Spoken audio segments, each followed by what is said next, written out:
Ya, terima kasih atas kesempatannya. Perkenalkan, nama saya Dimas Lealdana Kumala, NIM 2018-210008 dari kelompok Belanda. Di sini saya akan menjelaskan tentang penetapan harga jual dan harga transfer. Kebetulan kelompok saya mendapatkan pertanyaan seperti berikut. Strategi pemasaran perusahaan merupakan hal penting yang harus diperhatikan dalam menetapkan harga jual di pasaran sebagai bagian dari manajemen harga. Jelaskan dan berikan contohnya. Yang pertama, strategi pemasaran yang dijalankan oleh perusahaan. Ini merupakan faktor pertama yang mempengaruhi manajemen harga, yaitu strategi pemasaran. Semakin baik strategi pemasaran yang dilakukan oleh sebuah perusahaan, akan memungkinkan pihak perusahaan untuk menyajikan tawaran harga yang lebih ramah kepada konsumen. Laba akan tertutupi dari kemampuan dan strategi pemasaran kreatif yang dijalankan oleh pihak perusahaan.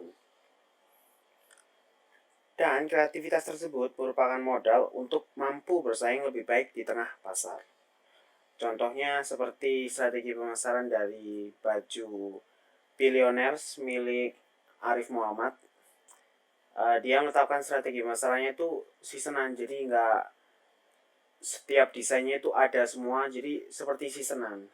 Tiap seasonnya berbeda. Kemudian yang kedua ada kualitas dari inovasi produk. Di dalam manajemen harga, faktor kualitas dan inovasi produk perusahaan menjadi salah satu faktor penting yang akan mempengaruhi kebijakan dalam menetapkan harga jual. Apabila perusahaan yakin bahwa kualitas produknya berada di atas rata-rata dengan tawaran inovasi yang cukup baik, maka perusahaan bisa menetapkan harga jual yang lebih tinggi dari harga pasar. Hal tersebut tentunya juga bertujuan untuk menutupi biaya produksi yang dikeluarkan untuk menghasilkan sebuah produk berkualitas. Contohnya, kalau dari kamera itu ada yang namanya kamera Leica. Dia itu mahal banget, padahal kalau dibilang-bilang dibandingkan dengan pesaingnya yang lain, uh, dia mungkin memiliki sistem yang kurang, tapi kualitasnya memang dia di sini menang dari segi kualitas, dan emang sebagai produsen kamera pertama di dunia itu ada Leica. Kemudian yang ketiga, harga pesaing. Faktor yang mempengaruhi manajemen harga jual yang selanjutnya adalah harga dari produk saingan. Semakin tinggi tingkat persaingan harga, maka akan semakin sulit bagi perusahaan menetapkan harga, juga menguntungkan bagi perusahaan. Akibatnya, perusahaan dituntut lebih kreatif untuk mencari pasar atau area penjualan baru. Dengan tingkat pesaing yang rendah, harga pesaing jika tidak diperhatikan, maka akan berdampak pada tidak lakunya produk di pasaran. Contohnya untuk harga pesaing itu, contoh simpelnya itu dari produk Netflix dan Netflix yang dari IndiHome. Secara langsung mereka harganya hampir sama atau mungkin bahkan Netflix lebih murah. Tapi kenapa Netflix lebih banyak dinikmati oleh masyarakat? Ya balik lagi ke harga itu juga mempengaruhi, namun kualitas juga mempengaruhi. Kemudian ketersediaan serta jumlah harga dari produk pengganti. Hal lain yang perlu diperhatikan dalam manajemen harga penjualan adalah ketersediaan serta jumlah harga produk pengganti yang ada. Produk pengganti ini adalah pesaing. Semakin banyak tingkat ketersediaan jumlah barang pengganti serta harganya yang terjangkau oleh konsumen, artinya perusahaan harus semakin bisa menetapkan harga jual agar mampu bersaing dengan produk-produk di pasaran. Contohnya seperti ketersediaan serta jumlah harga dari produk pengganti itu kayak sabun. Sabun kan juga, atau mungkin rokok lah. Rokok kan banyak sih. Ada yang dari Gudang Garam, Marlboro, Jisamsu, dan sebagainya. Nah, itu termasuk dari contoh ketersediaan serta jumlah harga dari produk pengganti. Harganya mereka kan beda-beda. Jadi itu juga termasuk. Oke, selanjutnya yang kedua, jelaskan metode penetapan harga jual produk, metode maksimalisasi laba. Ini dari contoh itu ada PT Koinmas membuat barang dengan kapasitas 140.000 unit per tahun. Jumlah biaya tetap total yang dikeluarkan untuk seluruh produk sebesar 300 juta, sedangkan biaya variabelnya diperkirakan 7.000 per unit. Manajemen sedang mempertimbangkan harga jual yang tepat untuk produk tersebut.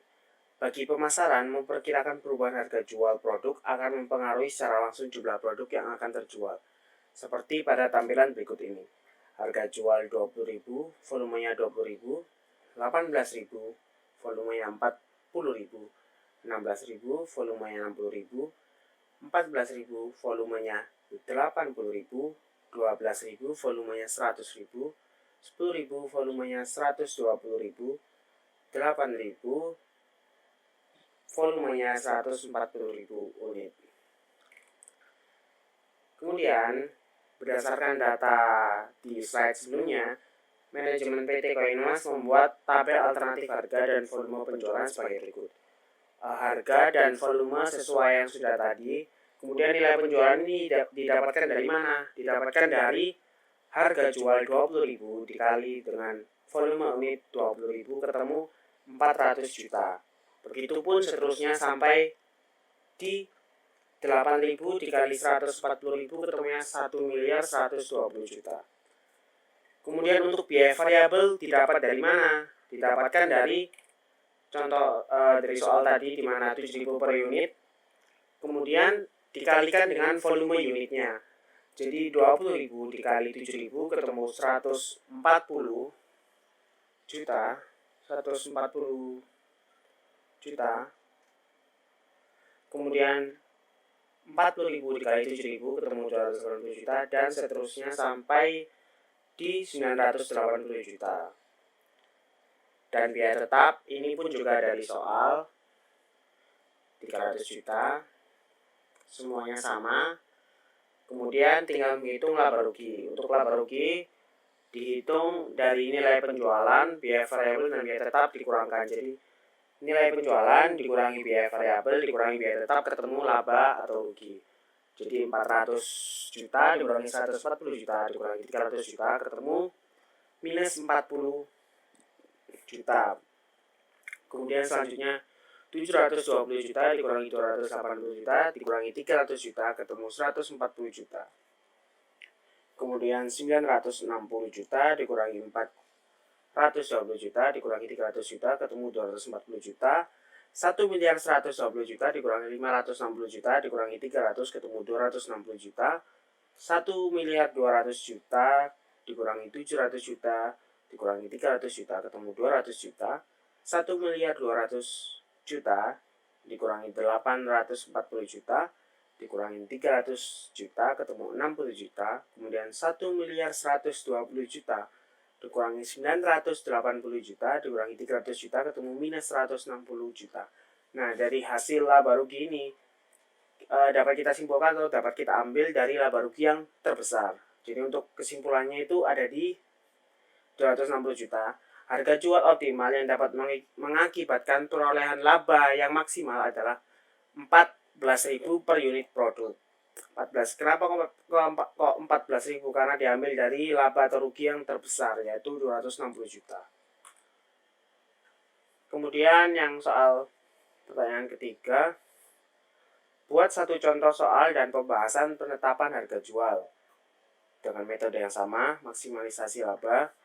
Di sini PT Elcorp membuat motor dengan kapasitas 1.000 unit per tahun. Jumlah biaya tetap total yang dikeluarkan untuk seluruh produk sebesar 600 juta, sedangkan biaya variabelnya diperkirakan 150.000 per unit. Manajemen sedang mempertimbangkan harga jual yang tepat untuk produk tersebut. Bagaimana pemasaran? Memperkirakan perubahan harga jual produk akan mempengaruhi secara langsung jumlah produk yang akan terjual seperti pada tampilan berikut. Harga jual 12 juta, volumenya 200, 18 juta 400, 16 juta 600, 14 juta 800, dan 12 juta 1000 unit. Berdasarkan data tersebut, manajemen PT Elcorp, ini tipe ya, membuat tabel alternatif harga dan volume penjualan sebagai berikut. Harga jual dan volume sama seperti slide sebelumnya. Nilai penjualan didapatkan dari 12 juta dikali 200. Biaya variabel juga didapatkan dari soal sebelumnya di mana biaya variabel 150.000 per unit dikalikan dengan 200 ketemu 30 juta. Dan biaya tetap dari soal sebelumnya 600 juta. Semuanya dijumlahkan, kemudian ketemu, tinggal menghitung laba atau rugi, di mana nilai penjualan dikurangi biaya variabel dikurangi biaya tetap. Setelah semuanya dijumlahkan, ketemulah hasilnya laba rugi yang tertinggi, yaitu 11.250.000.000. Jadi kesimpulannya, harga jual optimal yang dapat mengakibatkan perolehan laba yang maksimal adalah 12 juta per unit produk. Ya, sekian dari presentasi saya, kurang lebihnya mohon maaf. Saya akhiri, wassalamualaikum warahmatullahi wabarakatuh.